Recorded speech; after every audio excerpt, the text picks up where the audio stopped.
Begitulah sesungguhnya keadilan Allah itu Allah berikan.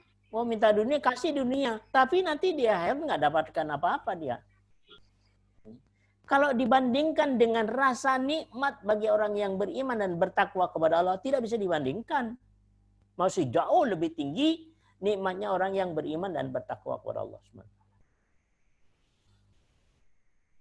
Karena orang kafir itu tidak mampu saja merasakan bagaimana nikmatnya ketakwaan, ya, ketenangan, keteguhan yang Allah berikan. Mereka nggak bisa merasakan itu.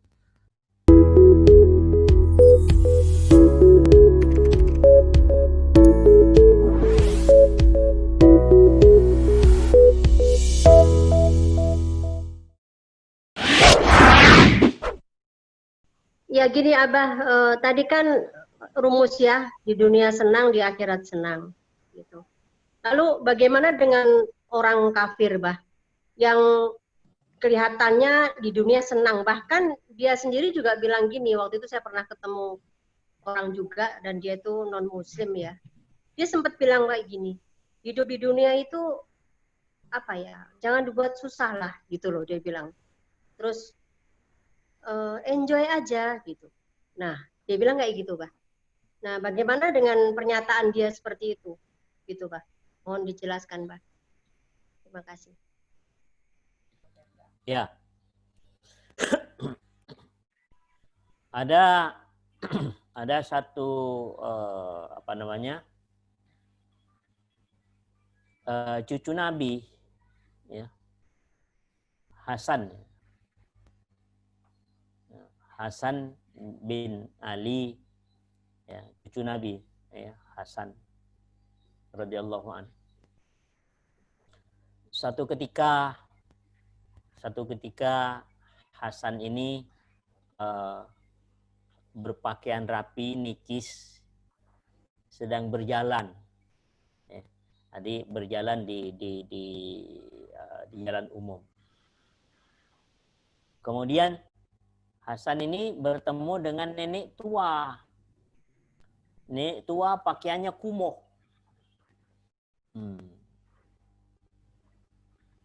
Kemudian nenek tua ini sudah kumuh itu Yahudi gitu. Kemudian nenek tua tadi mengatakan, katanya dunia itu penjara bagi orang Islam. Tapi surga bagi orang kafir. Nah, sekarang bagaimana kenyataannya sekarang? Ternyata Hasan cucu Nabi bahagia, bukan penjara. Tapi justru saya, ya, yang miskin, ya, tua renta kumuh, itu justru menderita. Bagaimana itu? Apa kata Hasan tadi dijawab?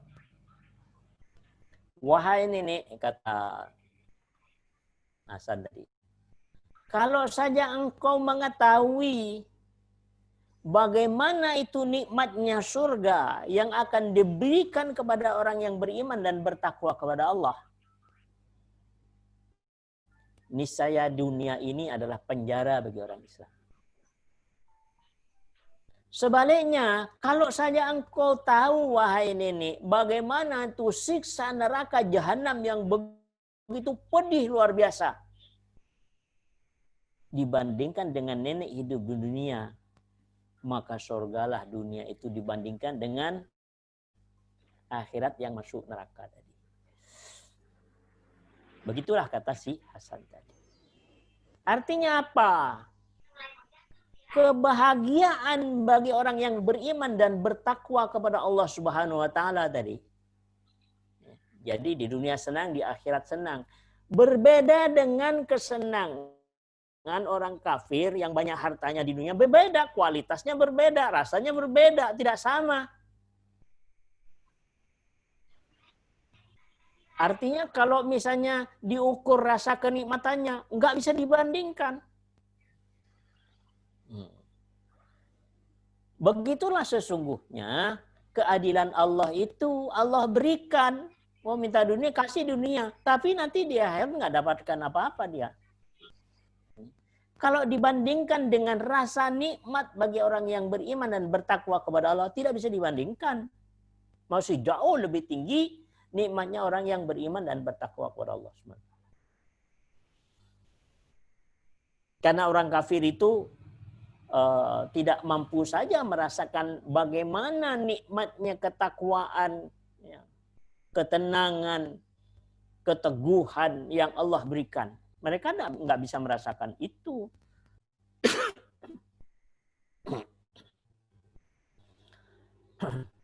Dan disitulah keadilan Allah Subhanahu wa Ta'ala. Apa sih sesungguhnya? Sekarang begini aja deh. Kita anu aja. Apa sih nikmatnya harta banyak? Makan. Ya kan? Mau makan apa yang paling enak? Bu Endang mau makan apa? Apa yang paling enak makan? Makan apa? Jengkol. Jengkol, Pak. Pakaian yang paling nyaman, paling mewah apa pakaian? Master. Emang mau pakai 10 pakaian? Ya, kadarnya cuma segitu-gitu aja kan? Makanan ya segitu-gitu aja. Katakanlah makanan yang paling enak, ayam apa? Ayam pokoknya ayam yam lah yang paling enak gitu. Ya kan? Itu cuman pada waktu itu saja. Ketika sudah dimakan berkali-kali, nggak usah berkali-kali, 2 kali kemakan aja udah bosen. Kenikmatan dunia apa yang paling menyenangkan? Misalnya jalan-jalan. Ya jalan-jalan apa? Capek, nggak ada rasa nyamannya. Jadi apa sesungguhnya dunia itu apa yang dimaksudkan? Tapi bagaimana orang yang beriman dan bertakwa, apalagi tingkatan ihsan, apalagi tingkatan wali-wali Allah tadi, bagaimana merasakan ketenangan, keindahan, itu nggak bisa dibandingkan dengan nikmatnya orang karena harta itu. Ya kan?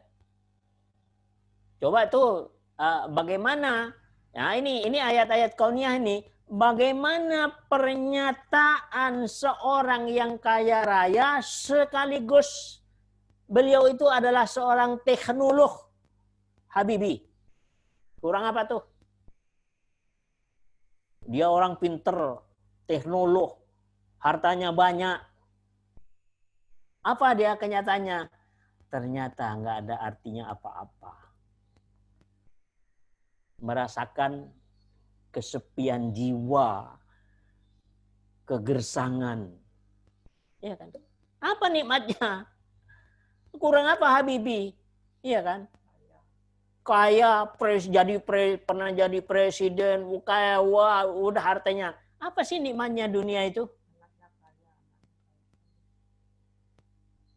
Jadi apa sesungguhnya yang mau dicari gitu? Coba bisa baik, ini ayat-ayat kauniyah, ini bukti bahwa orang yang memang sudah top, ya kan? Artinya pangkatnya top, dunianya top, ya, merasakan ketidaknyamanan. Jadi kalau begitu pertanyaannya, apa nyamannya dunia itu? Kenapa Habibie memilih kenyamanan ilmu agama lebih jauh, lebih aku sukai daripada ilmu yang sekarang Allah berikan kepadaku? Itu pernyataan, ya, pernyataan yang betul-betul jujur keluar dari lisan orang yang sudah Allah berikan semuanya. Hartanya kurang apa, pangkatnya, ternyata nggak ada apa-apanya. Bahkan yang menyesal kan? Kenapa aku menguasai ilmu teknologi itu tidak sebagaimana menguasai ilmu teknologi dengan kepada ilmu agama ini? Nyesel kan? Jadi apa itu nikmat dunia itu? Kalau Bu Endang tadi menyatakan, wah hidup ini harus jangan buat susah. Atau dengan kata lain senang. Apa senangnya dunia? Makan? pakai pakaian atau jalan-jalan, itu gitu-gitu aja. Kita juga pernah merasakan kok seperti itu. Nggak ada apa-apanya. Ketika kita bandingkan dengan keimanan, rasa pendekatan diri kepada Allah itu, subhanallah gitu, nggak ada apa-apanya itu. Mungkin gini ya, Bah, yang membedakan kualitas nikmat itu bagi orang beriman dengan orang kafir, mungkin karena orang beriman itu diimbangi dengan syukur ya, Bah. Bisa gitu, Bah. Bagaimana? Yang membedakan kualitas nikmatnya kehidupan dunia ini bagi orang beriman dan bagi orang kafir, mungkin kalau orang beriman itu karena dibarengi dengan syukur, rasa syukur dia tadi, jadi dia lebih merasakan kenikmatan itu gitu loh, Pak. Gitu ya, Pak? Kenikmatan yang paling yang Allah berikan kenikmatan itu kenikmatan yang ada di dalam kolbu, di mana di dalam kolbu itu Allah masukkan cahaya. Itu yang paling nikmat. Kalau kolbu nggak ada cahaya, nggak ada, gersang hidup.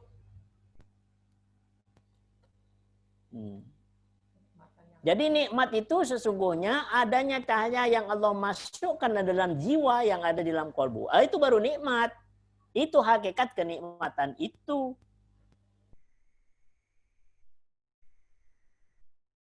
Di luar itu nggak ada yang nikmat, nggak ada yang lebih nikmat dari itu, nggak ada. Kenapa Rasulullah ketika ditawari, wahai Muhammad, kamu jadi mau ditawari sama orang kafir, kamu menjadi raja, aku jadikan raja. Kamu mau minta perempuan yang cantik, aku sediakan. Minta berapa, aku sediakan. Apa kata Nabi? Kalau saja engkau bisa meletakkan matahari di tangan kananku, bulan di tangan kiriku, niscaya aku tetap akan melakukan dakwah. Karena ternyata memang dakwah itu yang nikmat. Dakwah itu yang mempunyai nilai kenikmatan di dunia dan di akhirat. Dan itu tidak akan sanggup dipahami oleh orang kafir. Karena kolbunya dikunci mati sama Allah.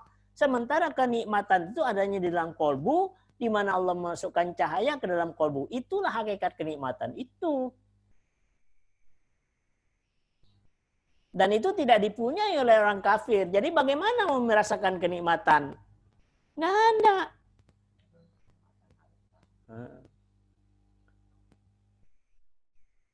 Jadi kenikmatan itu adalah adanya di kolbu.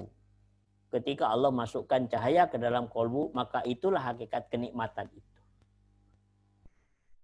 Kalau mengacu kepada hadis Nabi ya tadi itu. Kenapa Nabi kalau memang betul-betul dunia itu adalah lebih nikmat, kenapa Nabi mau susah-susah ngebelain amanah Allah, dakwah Allah?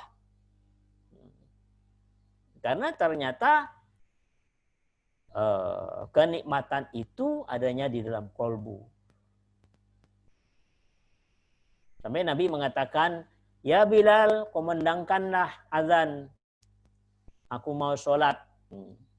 Justru kenikmatan Nabi itu diperoleh pada saat sholat itu. Tidak dengan dunia.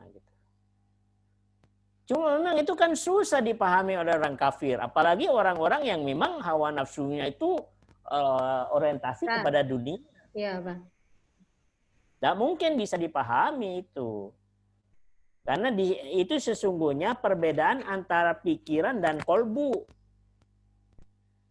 Sehingga secara lugas, kenikmatan yang ada di dalam kolbu, di dalam jantung ini, dengan kenikmatan yang ada di dalam pemikiran di otak ini, beda kadarnya.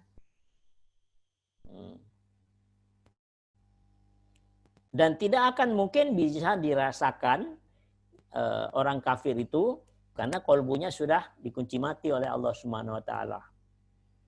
Jadi alat yang merasakan satu kenikmatan itu sudah dikunci sama Allah. Jadi tidak mungkin akan bisa merasakan itu. Jadi ukuran kita itu adalah nikmat itu adalah nikmat yang sesungguhnya itu adalah nikmat keimanan, itulah sesungguhnya. Masuknya cahaya ke dalam kolbu. Tidak ada yang lebih nikmat daripada itu. Tidak ada yang lebih bahagia daripada Allah memasukkan cahaya ke dalam kolbu itu. Barangkali itu, Wallahu a'lam. Baik, Abah, terima kasih.